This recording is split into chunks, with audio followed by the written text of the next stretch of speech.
Bismillahirrahmanirrahim. We're with Brother Joshua Salaam. He is the youth director for Adams Center, Sterling, Virginia, as well as a member of Native Deen. Jazakallah khair, Akhi, for joining us. Thank you.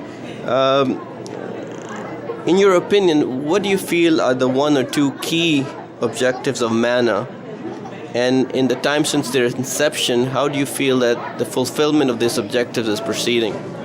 I think if I could narrow it down to two main goals of MANA, one is to network organizations and individuals that are already out there working for the establishment of Islam in the United States. It's just to communicate, connect the dots between all these wonderful organizations in America. And in addition to that, it's to come up with a systematic, strategic plan of addressing the real neighborly needs of America, the real issues that Muslims in America are addressing. I heard the panelists say earlier, it's good that we can send thousands and millions of dollars overseas, but it's not good when we still have Muslims next door who are going hungry and getting kicked out of their homes and having problems in the home and marital problems and coming out of, so we have a lot of issues here in America that we have to deal with. So when people become Muslim, we have to be able to take care of them in a wholesome way, and I think MANA is trying to address that. Jazakallah khair. But as you know, there's a lot of discussion and a lot of online and offline regarding this divide, and you said very generally between the indigenous and the immigrant communities. First of all, how would you define indigenous? And secondly, what suggestions might you have to create bridges between these groups of people? They just had a wonderful workshop on this. It was a main session on this issue of the divide, the historical divide between indigenous and immigrant. And what is indigenous? Is indigenous traditionally African American? Is indigenous someone who was born and raised in America with an American culture? So they're still defining that. And I think what the panelists were saying is that there's a divide in all ethnicities and all groups, no matter what group you are. The human nature, Dr. Ingrid Mattson said, it was just the human nature is still to find something that you can differ on and separate.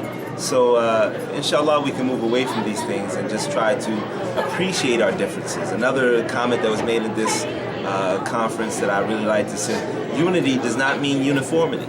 So we can be unified and appreciate each other's differences, whether it's ethnic or cultural or just religious differences of opinion. And we can appreciate that without trying to make one version, one style of dress, one length of beard, one form of hijab that we all have to adapt to. And if we can get used to that, the pluralism within Islam, I think we're going to take leaps and bounds in America, inshallah. But Muslim Matters .org is becoming one of the largest online communities.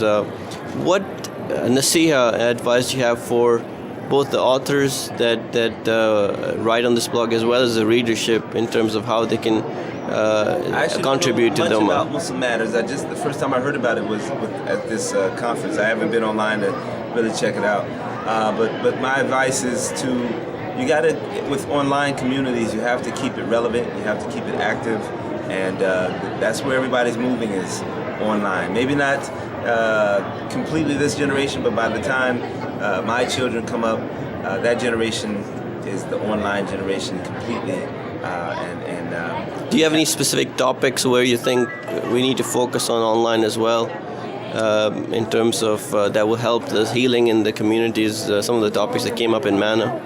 I think one of the topics that came up was just realizing that we have to know that there's different levels of faith, and we have to be kind and gentle and tolerant and patient with Muslims who are not at the same level that we are in faith. Maybe this Muslim still has a girlfriend, still drinking alcohol, still not praying, and we still need to be able to bring them and love them as our Muslim brothers and sisters. Sometimes we're more gentle and kind to non-Muslims who do those same things than to a Muslim who's doing those things, And if we can be patient and realize that, we can encourage them to get better while still loving them, and instead of hating them and trying to encourage them to get better. I think these are one topic that I think came out that it really hit me. Jazakallah khair, Brother Joshua. May Allah bless you for all the efforts you do and continue to increase you in both faith and in the activities you do for Muslims. Jazakallah khair.